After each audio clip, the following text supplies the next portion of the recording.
నమస్తే, నేను మీ హరిత. ఇప్పుడు నేనున్నాను బంజారా హిల్స్ లోని ఆర్ట్ ఫర్టిలిటీ క్లినిక్స్ లో.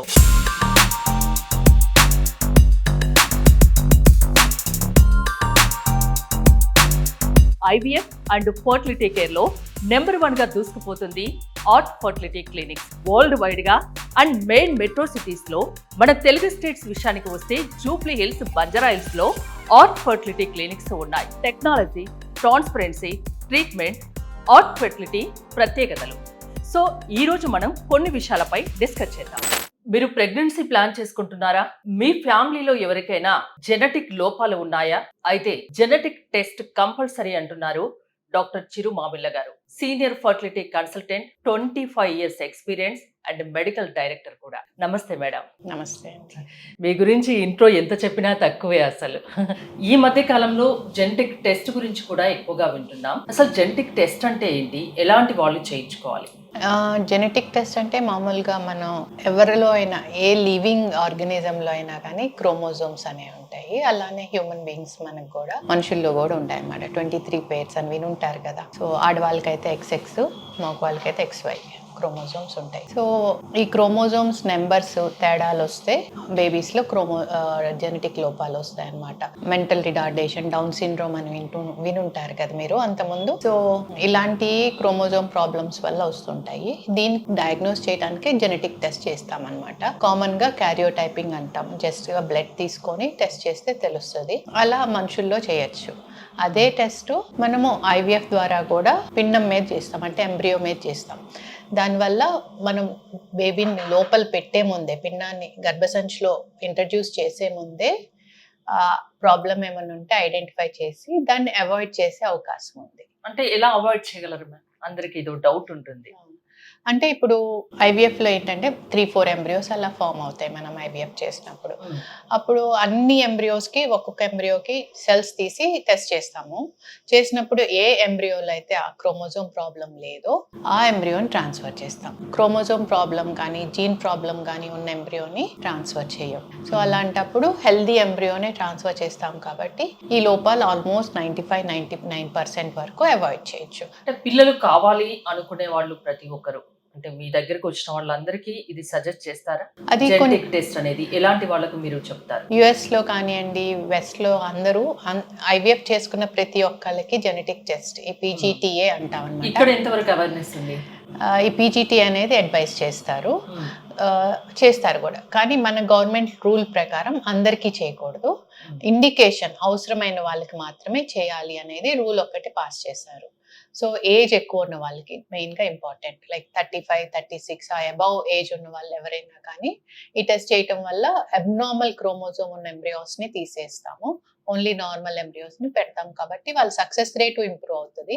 బేబీ యొక్క హెల్త్లో కూడా ఇబ్బందులు రాకుండా ఉంటాయి.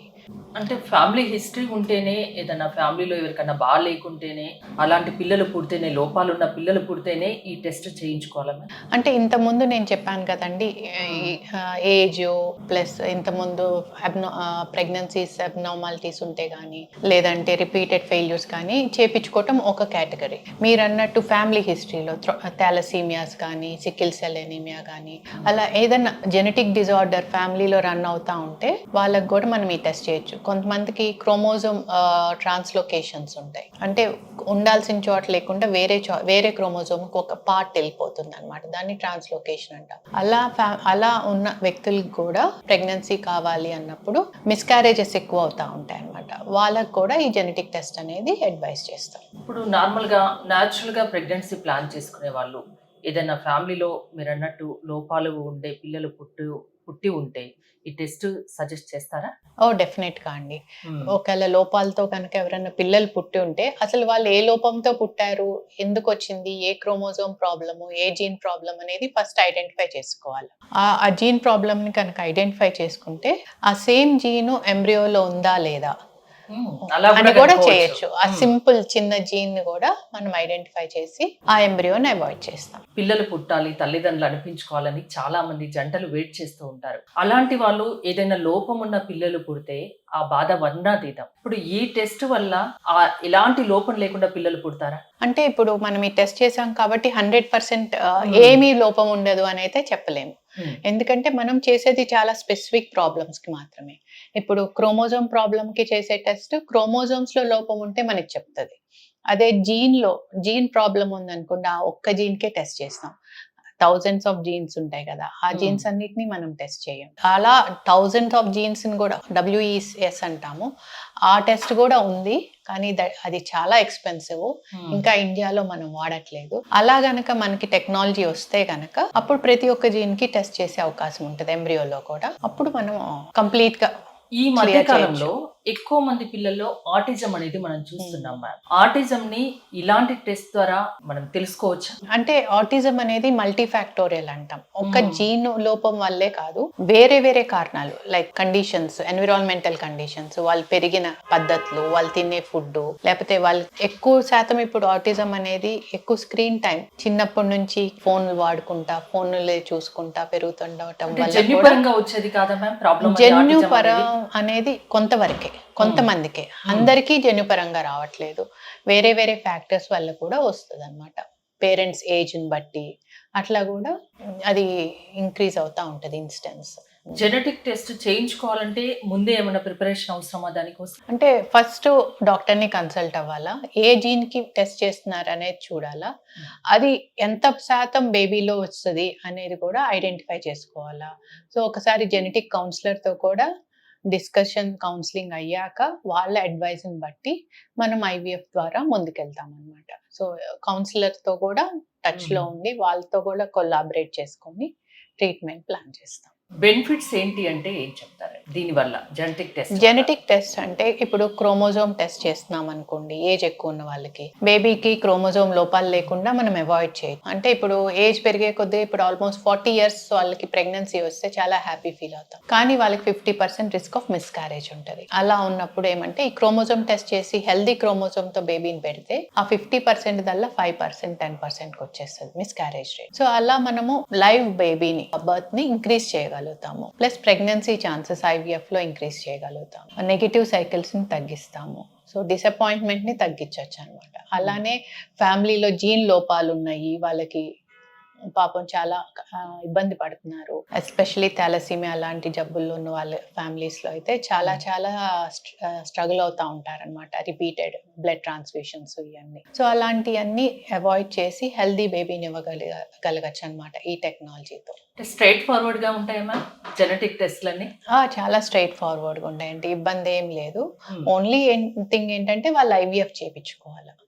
న్యాచురల్ గా అంటే బేబీ ప్రెగ్నెన్సీ ఫామ్ అయ్యి 20 weeks కో 18 weeks కో అట్లా ఐడెంటిఫై చేయడానికి అవకాశం ఉంది. ప్రెగ్నెన్సీ ఫామ్ అవ్వక ముందే జెనెటిక్ టెస్ట్ చేస్తాం కాబట్టి, ప్రాబ్లం ఉంటే అవాయిడ్ చేస్తాం కాబట్టి మదర్ కి కూడా సైకలాజికల్ ఇంపాక్ట్. IVF వల్ల ఇది ఒక లాభం కదా మ్యామ్, చాలా జెనెటిక్ లోపాలని అరికట్టవచ్చు, మంచి హెల్దీ బేబీ పుట్టే అవకాశం ఉంటుంది. నార్మల్ ప్రెగ్నెన్సీలో అయితే ఈ అవకాశం ఉండదు కదా. నార్మల్ ప్రెగ్నెన్సీలో ఉండదు. ప్లస్ ఏంటంటే ప్రెగ్నెన్సీ వచ్చి అంత అయ్యాక మళ్ళీ ప్రాబ్లం ఉందంటే టర్మినేట్ చేసేటప్పుడు సైకలాజికల్ గా ఫ్యామిలీ మొత్తం ఇంపాక్ట్ అవుతారు. సో అలాంటి సైకలాజికల్ ప్రాబ్లమ్స్ ని అవాయిడ్ చేయొచ్చు అనమాట.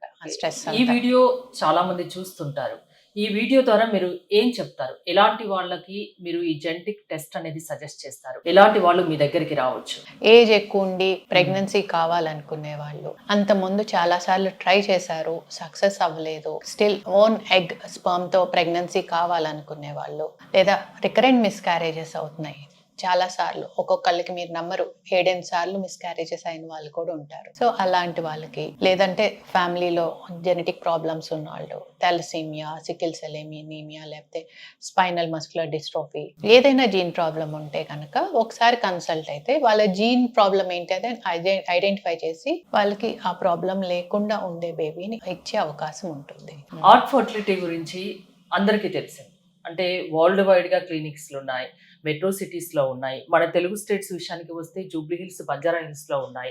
ట్రాన్స్పరెన్సీ, అడ్వాన్స్డ్ టెక్నాలజీ అంటారు. అంటే ట్రాన్స్పరెన్సీ గురించి చెప్పండి. అడ్వాన్స్డ్ టెక్నాలజీ అంటే ఎలాంటి టెక్నాలజీ వాడుతున్నారు, ఎందుకు సక్సెస్ రేట్ ఎక్కువ ఉంది అంటే ఏం చెప్తారు? ట్రాన్స్పరెన్సీ అంటే ఉన్నది ఉన్నట్టు చెప్పటమే కదండి.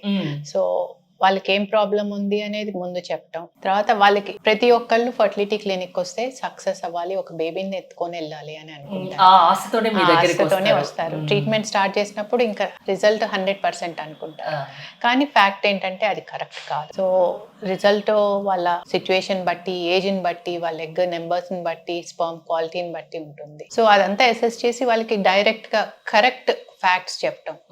సపోజ్ ఒక 45-year-old వచ్చారు, మాకు ప్రెగ్నెన్సీ కావాలంటారు అనుకోండి, అలాంటప్పుడు మనము ఓకే చేసేస్తాము అయిపోతుంది అని చెప్పామనుకోండి, వాళ్ళు చాలా హోప్ఫుల్గా ట్రీట్మెంట్ స్టార్ట్ చేస్తారు. కానీ రిజల్ట్ అలా కాదు, 1% ఛాన్స్ ఉంటుంది. సో అలాంటిది డైరెక్ట్గా వాళ్ళకి ఫేస్ టు ఫేస్ చెప్పేయటం, ఆల్టర్నేటివ్స్ ఏంటి అనేది సజెస్ట్ చేయటం, ప్లస్ దాన్నే ట్రాన్స్పరెన్సీ అంటాము. ప్లస్ ల్యాబ్లోకి వెళ్తే వాళ్ళ ఎగ్, వాళ్ళ స్పర్మ్ వాడుకొని వాళ్ళ ఎంబ్రియో ఇవ్వటం. చాలా మందికి ఈ అపోహ ఉంటుంది, మాది ఉంటుందా లేదా, వేరే వాళ్ళది యూస్ చేస్తారేమో. అలాంటిది అయితే డెఫినెట్ గా ఉండదు. దాన్ని అవాయిడ్ చేయడానికి దాంట్లో మీరు గ్యారంటీ ఇవ్వగలరా? 100-200% ఇవ్వచ్చు. దాంట్లో అయితే అది డౌట్ లేదు. ప్లస్ టెక్నాలజీకి వచ్చేసరికి ఏంటంటే బెస్ట్ ఇన్ ద వరల్డ్ అని చెప్పొచ్చు. ఇంకోటి IVF లో ఏ టెక్నాలజీ వచ్చింది అంటున్నారు, నిజమేనా? ఏ టెక్నాలజీ అనేది అన్ని రంగాల్లోనూ వచ్చింది, IVF లో కూడా బాగా వాడుతుంది. ఏ యుగం నడుస్తుందని చెప్పొచ్చు. డెఫినెట్ గా. సో అన్ని రంగాల్లో వచ్చింది, ఇక్కడ కూడా వాడుతున్నాము. ప్రతి ఒక్క స్టెప్ లోనూ ఇప్పుడు ఏ యూజ్ ఏ వల్ల ఇంకా సక్సెస్ రేట్ ఎక్కువ ఉంటుందా అంటే ఇంకా అది మనం ముందుకెళ్ళి చూడాలా. కానీ హోప్ ఏంటంటే డెఫినెట్ గా ఇది హెల్ప్ చేస్తుంది. ఇప్పుడు మనం ఏ ప్రోటోకాల్ వాడాలా, ఎంత డోస్ వాడాలా, ఎంత డోస్ వాడితే ఎన్ని ఎగ్స్ వస్తాయి, ఎవరికి తక్కువ ఎగ్స్ వస్తాయి, వాళ్ళకి ఎలా డిఫరెంట్ గా మేనేజ్ చేయాలి అనేది కూడా ఏ ద్వారా వస్తుంది అనేది ప్రస్తుతంలో యూజ్ చేస్తున్న టెక్నాలజీ అన్నమాట. అలానే ఎంబ్రియో ట్రాన్స్ఫర్ ఉంటుంది, ఒక 10 ఎంబ్రియోస్ ఉంటాయి. ఏ ఎంబ్రియో మనం ట్రాన్స్ఫర్ చేస్తే మనకి బెస్ట్ సక్సెస్ రేట్ వస్తుంది. ఇప్పుడు వరకు ఏంటంటే గ్రేడింగ్ సిస్టమ్ యూజ్ చేస్తాం, మన ఐస్ తో హ్యూమన్ ఐస్ తో చెక్ చేసి ఓకే ఈ ఎంబ్రియో వేస్తే బాగుంటది అని అనుకుంటాం. కానీ ఏకి ఉన్న నాలెడ్జ్ ప్రకారం మనం ఫీడ్ చేసిందే, అది దానికేం దానంతట అది లేదు కదా. సో మనం ఫీడ్ చేసిన నాలెడ్జ్ ప్రకారం అది అసెస్ చేస్తుంది అనమాట, ఏ ఎంబ్రియో ట్రాన్స్ఫర్ చేస్తే బాగుంటది అని. సో అది పెడితే మనకి మాక్సిమం సక్సెస్ రేట్ రావడానికి హెల్ప్ చేస్తూ ఉంటుంది. సో స్పర్మ్ అనాలిసిస్ లో కూడా హెల్ప్ చేస్తుంది. అలా ప్రతి ఒక్క స్టెప్ లోనూ దాని ఒక ఇంప్రింట్ ఉంది. సో ఇంకా ఎక్కువగా వాడి చూడాలి అది ఎంతవరకు మనకి డెఫినెట్ గా హెల్ప్ చేస్తుంది అనేది. ఎలాంటి వాళ్ళు, పిల్లలు లేని వాళ్ళు, ఎలాంటి వాళ్ళు మీ దగ్గరికి రావచ్చు? అండ్ జెనెటిక్ టెస్ట్ గురించి ఫైనల్ గా ఏం చెప్తారు? ఎవరైనా పేరెంట్స్ అవ్వాలి అని ప్లాన్ చేసే వాళ్ళు కానివ్వండి, లేదా ప్లాన్ చేద్దాము పోస్ట్పోన్ చేసుకుంటాం ప్రస్తుతానికి అనుకునే వాళ్ళు కూడా, వాళ్ళకి సిచ్యువేషన్ అంతా బాగానే ఉందా, పోస్ట్పోన్ చేస్తే ఓకేనా అనేది కూడా డిసైడ్ చేసుకోవటానికి కూడా మమ్మల్ని కన్సల్ట్ అవ్వచ్చు. అంటే పిల్లలు పుట్టరు, మాకు ఇక పిల్లల భాగ్యం లేదు అనుకునేటట్టు లేదు మేడం కదా. టెక్నాలజీ మారుతుంది, ఏదో ఒక అవకాశం ఉంటుంది పిల్లలు కలగడానికి. చాలా ఆప్షన్స్ ఉన్నాయి కదా ట్రీట్మెంట్స్. చాలా ఆప్షన్స్ ఉన్నాయి, కాకపోతే ఏంటంటే యూజ్ చేసుకోవాలా.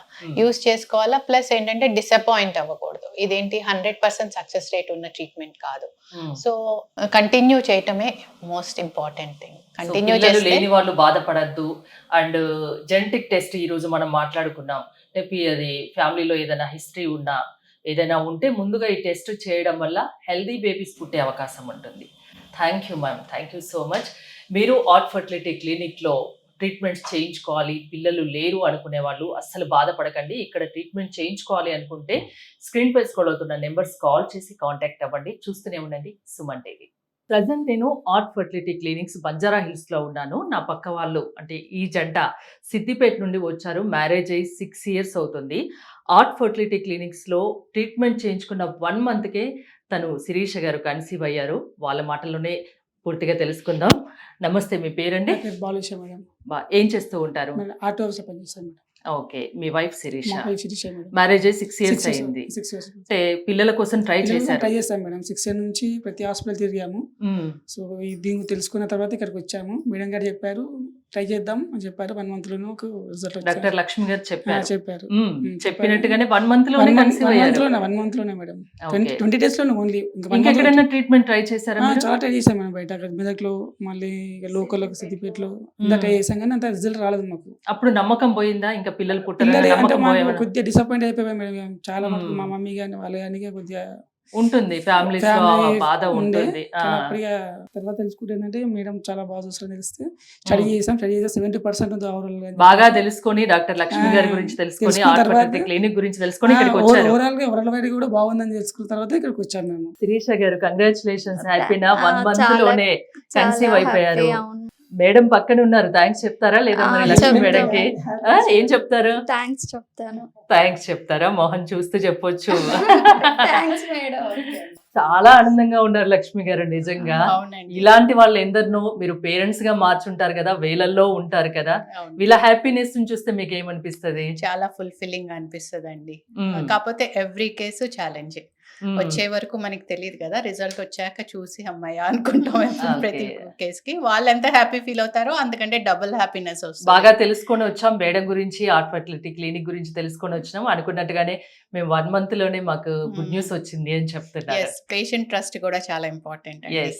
ట్రస్ట్ ఎంత బాగా ఎక్కువ ఉన్న వాళ్ళకి అంత తొందరగా రిజల్ట్ వస్తుంది.